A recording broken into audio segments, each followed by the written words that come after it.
오늘 말씀의 제목은요, 골수에 사무치는 불길이에요. 이게 성경에 있는 표현을 그대로 갖고 나온 겁니다.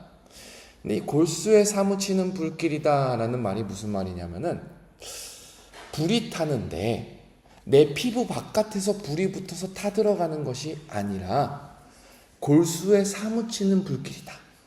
마치 뼈 속에서부터 불이 나가지고 이 불이 밖에서 뻗어 나오니까 내 안에 있는 열정이 주체를 할 수 없다. 이런 말이 바로 골수에 사무치는 불길이다라는 표현이에요. 굳이 비유를 하자면 양은 냄비와 뚝배기를 비교할 수 있습니다. 여러분, 양은 냄비에 라면 끓여 먹기 참 좋아요. 가스불을 올려놓으면은 냄비가 물보다 먼저 뜨거워져 가지고 빨리 물을 데펴요. 2, 3분 아니면 물을 빨리 끓일 수 있어요. 그런데 밖에서 공급되는 불이 꺼진 것 같으면은 양은 냄비는 금방 식어요. 그러니까 딱 5분짜리 식사하기 너무 좋아요. 근데요, 뚝배기는요, 불 붙는데 오래 걸립니다. 한 10분, 15분 불을 붙여야지 그제서야 뚝배기 자체가 열이 오르고 그리고 그 속에 물이 끓기 시작해요. 요리하는데 좀 오래 걸리고 불편한 것 같은데 식사하는 내내 뚝배기 그 속에서부터 끓어오르는 불이 남아있기 때문에 음식이 식지 않고 먹을 수 있어요. 5분짜리 식사가 아니라 15분, 20분 식사를 해도 음식이 계속 따뜻하고 맛있습니다. 저는 여러분과 저의 신앙이 이 뚝배기 신앙과 같으면 좋겠습니다. 물론요, 복음이 막 불타오르는 현장에서 양은 냄비와 같은 신앙도 있어요. 빨리빨리 뜨거워져가지고 빨리빨리 현장에 투입돼야 되는 사람도 있어요. 근데요, 여러분, 우리 벌써 신앙생활을 10년, 20년, 30년 했어요. 그 가운데 뜨거워질 때도 있고 차가워질 때도 있고 은혜가 강물같이 흐를 때도 있고 은혜가 메마를 때도 있어요. 근데요, 우리가 이렇게 장기전인 신앙의 여정에 돌아섰을 때는요, 어떤 게 문제가 되냐면은 항상 하나님의 은혜가 내 안에 충만하게 차고 넘치는 것처럼 느껴지지 않을 때가 있다란 말이에요. 그랬을 때는 무엇 가지고 우리가 버텨야 되겠습니까? 하나님이 우리 골수에 사무치는 불길을 주셨던 것. 밖에서 은혜가 끊긴 것 같아도 하나님께서 우리 안에 부어주셨던 은혜가 속에서부터 열불이 나서 참을 수 없이 뜨거운 것. 뚝배기가 15분, 20분, 30분 식사를 할 수 있게 해주듯이 잠깐 하나님으로부터 우리가 끊어져 있는 것 같다 할지라도, 실제로는 끊어지지 않죠. 끊어져 있는 것 같다 할지라도 이미 주신 은혜로 버틸 수 있는 것. 이런 면에서 우리 오랜 신앙생활 하신 분들은 뚝배기와 같은 신앙생활일수록 기복이 없다. 하나님 앞에 꾸준히 갈 수 있다라는 말씀이에요. 예레미야가 굉장히 어렸을 때부터 소명을 받았습니다. 아무래도 어려서부터 소명을 받아서 일평생 하나님의 일을 하다 보니까 예레미야가 하나님 앞에 불평도 참 많이 했어요. 얼마나 많이 했냐면 인생에 걸쳐가지고 5번을 불평을 합니다. 하나님, 이럴 거면 나 왜 목사 되게 했어요? 하나님, 이럴 거면 나 왜 복음 전하게 했어요? 너무 힘들어요. 너무 짜증나요. 인생에 걸쳐서 5번이나 하나님 앞에 불평을 해요. 오늘 본문이 인생의 마지막 불평이에요. 마지막 5번째 불평이에요.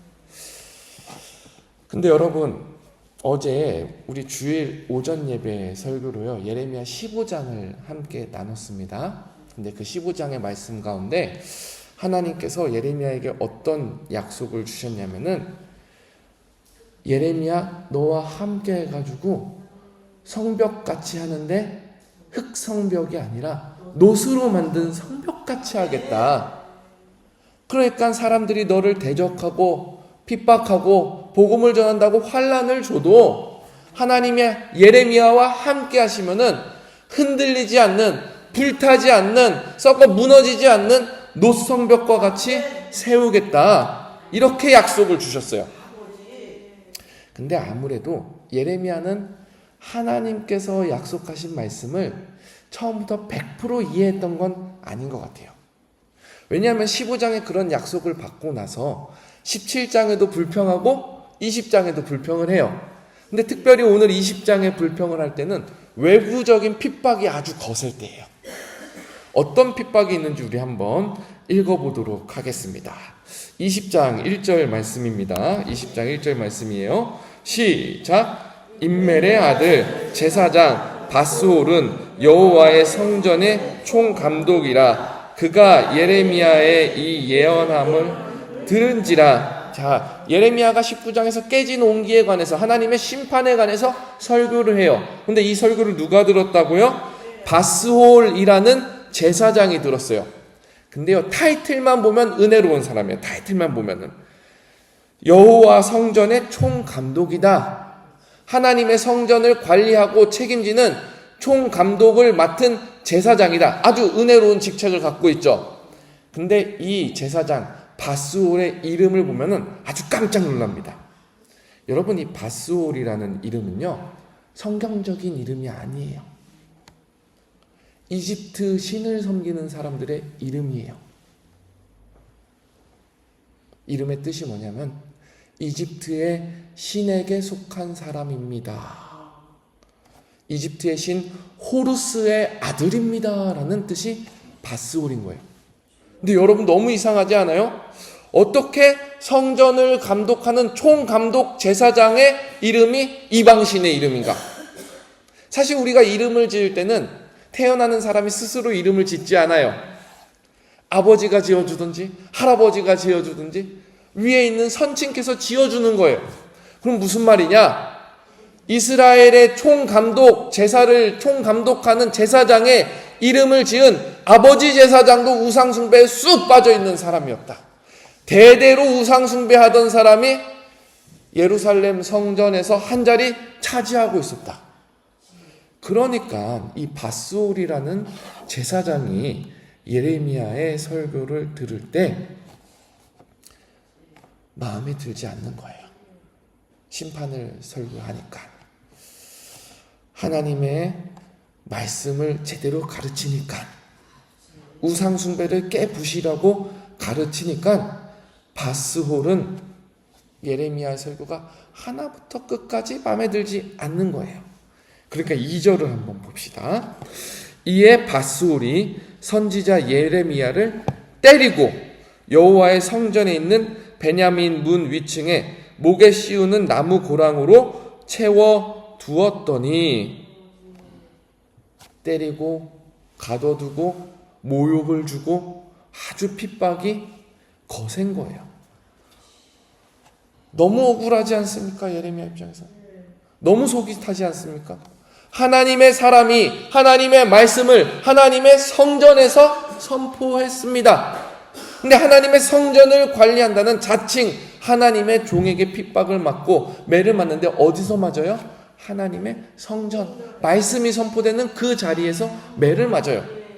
그러니까 예레미야가 이렇게 부당한 일을 몸소 겪고 있는 것을 보니까 이상하십니다. 하나님께서 견고하게 세우겠다고 하셨는데, 하나님께서 흔들리지 않는 노성벽과 같이 지키시겠다고 했는데, 지금 예레미야의 환경은 어떻습니까? 매맞고 붙들려 있고 모욕을 당하고 아주 속이 타는 상황이에요.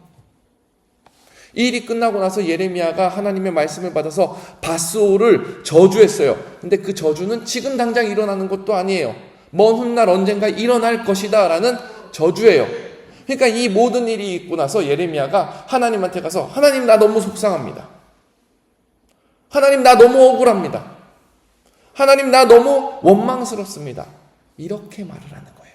우리 그 말을 어떻게 하는지 한번 같이 읽어볼게요. 7절 한번 같이 읽어보겠습니다. 7절입니다. 시작. 여호와께서 주께서 나를 권유하심으로 내가 그 권유를 받았사오며 주께서 나보다 강하사 이기셨으므로 내가 조롱거리가 되니 사람마다 종일토록 나를 조롱하나이다.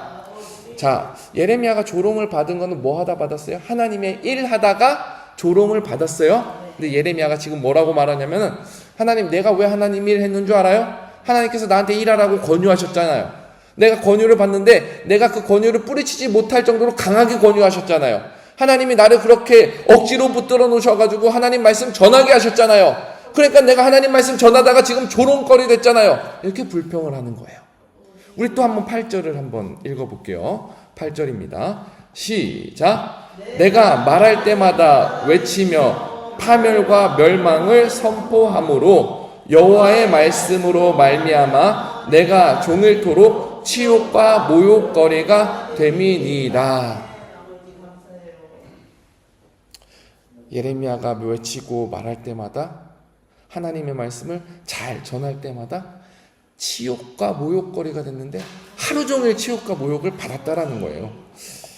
아마 여기까지는 예레미야가 자기가 받은 하나님의 말씀, 놋 성벽과 되게 같이 보호하시겠다라는 하나님의 말씀을 100% 이해하지 못한 것 같아요. 100%.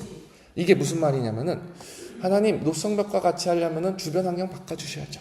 하나님 놋 성벽과 같이 하려면은 내가 말씀 전할 때 보이는 권능이 있어야죠. 이런 것을 상상했을지도 모릅니다.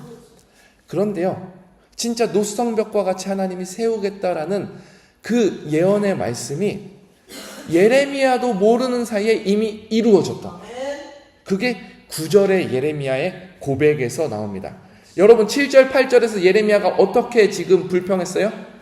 나 지금 하나님 말씀 전하는 게 제일 힘들었어요. 제일 고난이었어요. 그렇게 지금 예레미야가 고백했습니다. 근데 9절에 예레미야가 뭐라고 고백하는지 그 예레미야의 중심을 우리 한번 살펴보며 읽어봅시다. 9절입니다. 시작.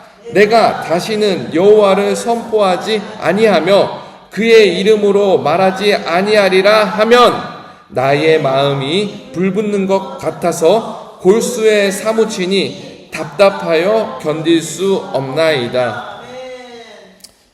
너무 힘들어서 하나님 나 이제는 다시는 하나님 말씀 전하지 않을래요.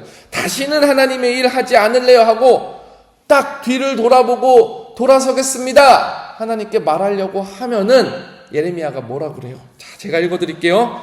나의 마음이 불붙는 것 같아서 골수에 사무치니 답답하여 견딜 수 없습니다. 하나님 이 소명이 뭐라고요? 하나님께서 주신 마음이 뭐라고요? 나 60만 생각하면 나 지금 당장 내 안위만 생각하면 다 벗어던지고 싶었는데 하나님께서 놋 성벽과 같은 소명의식을 나한테 주셔가지고 하나님께서 놋 성벽과 같은 곤란과 환난 가운데 무너지지 않는 믿음을 나에게 주셔가지고 지금 내가 소명을 버리려고 하니까 내 마음이 불붙는 것 같아서 그냥 마음이 불붙는 게 아니에요. 뼛속에서부터 불이 나가지고 정말 뜨거워서 어찌할지 못할 것 같아서 당장 하나님의 은혜가 눈에 보이지 않는다 할지라도 당장 세상의 핍박만 보인다 할지라도 그 불같은 마음을 잠재울 수 없을 것 같아서 전하지 않고는 못 살겠습니다. 복음을 선포하지 않고는 못 살겠습니다. 하나님의 일 하지 않고는 견딜 수 없습니다. 이게 바로 하나님께서 이미 예레미야 마음을 세상의 어떠한 평가에도 세상의 어떠한 부정적인 반응에도 흔들리지 않는 소명자로 부르셨다. 여러분, 우리가 이제 이 땅에서 얼마나 오래 살까요? 정말로 제가 먼저 갈지 여러분이 먼저 갈지 모르는 거예요. 반대로 얘기하면 얼마나 많은 시간 동안 우리가 하나님의 말씀을 붙들고 인내해야 될지도 모르는 겁니다. 그 인내의 시간은 하나님만 아시는 거예요. 근데 우리가 인내하는 시간 동안에 왜 불평이 없겠어요? 왜 흔들림이 없겠어요? 왜 환난이 없겠어요?